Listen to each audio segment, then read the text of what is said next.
Bonjour et bienvenue sur pomapi.com. Nous allons voir aujourd'hui une application qui permet d'écouter de la musique gratuitement. C'est une sorte de concurrent de Last.fm ou de Deezer si vous connaissez, mais sous forme d'application cette fois-ci. L'application étant disponible sur macOS bien sûr, mais également sur PC et je me suis laissé dire dernièrement sur Linux, mais sur une forme un peu piratée, non officielle en tout cas. On va lancer cette application. Vous allez trouver tous les liens utiles sur www.pomapi.com pour télécharger puis installer cette application sur votre système. Il vous suffira alors de créer un compte gratuitement, de vous connecter comme je suis en train de le faire sur l'application. Vous pouvez ici cocher la case Remember Me de manière à ce qu'il conserve ses logins dans sa petite base de données et que vous n'ayez pas à le retaper à la prochaine connexion. Lorsque vous vous connectez pour la première fois, vous avez un écran d'accueil sur lequel vous avez un certain nombre d'informations. Si vous ne voulez pas que cet écran s'affiche la prochaine fois, il vous suffit de décocher comme ceci la petite case qui se trouve en bas à gauche. Voici l'écran d'accueil. On vous dit, on est très gentil, d'entrée que vous avez 10 invitations disponibles pour pouvoir inviter des amis.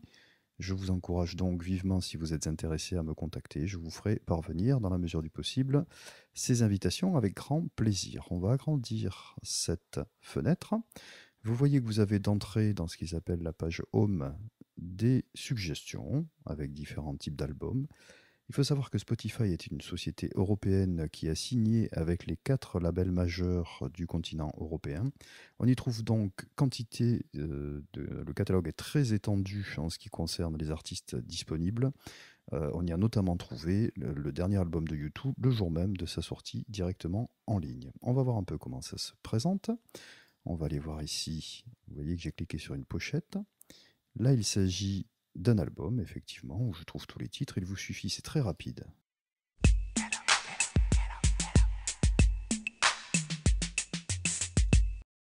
Voilà. Au moment où je double-clique sur le titre que je vais écouter, vous avez vu que ça ne met pas bien longtemps à se lancer, et vous obtenez directement cette musique.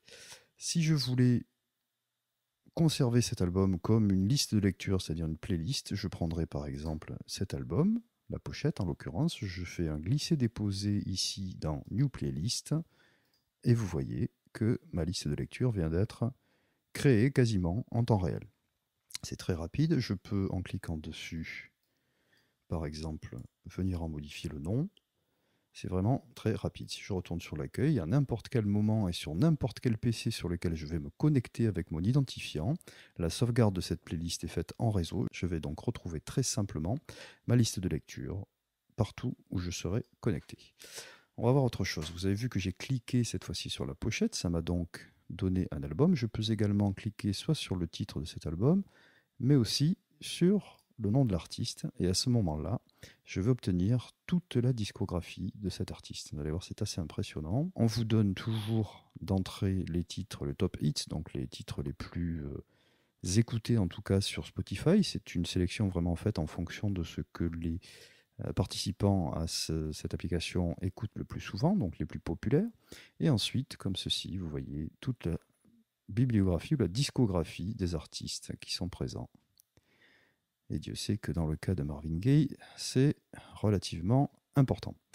Ici, vous avez des artistes similaires que vous pouvez aller visiter ou découvrir ou écouter en simple clic, comme ceci sur leur nom. Sur chaque artiste, vous avez également une biographie qui est en anglais, mais qui vous permet d'avoir un certain nombre d'éléments et qui peut vous renvoyer vers d'autres éléments de la base contenus dans Spotify. Donc ça, c'est très intéressant. Et également ce qu'ils appellent la radio de l'artiste. C'est un petit peu une sorte de suggestion comme le fait Last.fm ou comme le font Deezer. Mais vous allez vous connecter, vous allez commencer la lecture d'un morceau et puis ça va s'enchaîner. C'est une sélection en définitive d'artistes similaires à celui que vous êtes en train d'écouter. Deux petites précisions sur le lecteur. Vous avez vu ici, donc on peut ici lire et arrêter, enfin mettre en pause, avancer, changer de morceau, reculer de la même façon. Ici, vous avez le réglage du volume. Ici, vous pouvez faire défiler ce morceau et c'est vraiment du temps réel. Hein, c'est vraiment du temps réel, c'est très impressionnant. Sur la droite, ici, vous avez cette petite icône qui signifie que vous pouvez faire lire de manière aléatoire. Bien sûr, c'est surtout valable lorsqu'on écoute un album. Hein. Sur une radio, on ne peut pas mixer non plus les morceaux. Et ici, cette petite flèche vous indique que vous demandez une lecture en continu. Le catalogue, comme je le disais, est très vaste. Vous avez en outre la possibilité d'effectuer des recherches. Et ici, quelque chose de très intéressant, c'est que vous pouvez faire... Vous avez ici un critère de recherche, par exemple, Year 1980-1989, qui va vous cibler tout ce qui se trouve dans le catalogue de Spotify entre les années que vous avez indiquées ici. Vous pouvez d'ailleurs, par exemple, si je veux que les choses qui sont sorties une année précise, eh bien, je filtre ma recherche. De la même façon, je peux, par exemple, faire une recherche uniquement sur le genre. Je mets genre rock, par exemple. Je vais avoir, pareil, tout ce qui a été tagué ou identifié comme étant du rock. Il y en a beaucoup. Mais je peux également faire un mix de ces différents critères en tapant, en plus de mon critère genre, un critère d'année.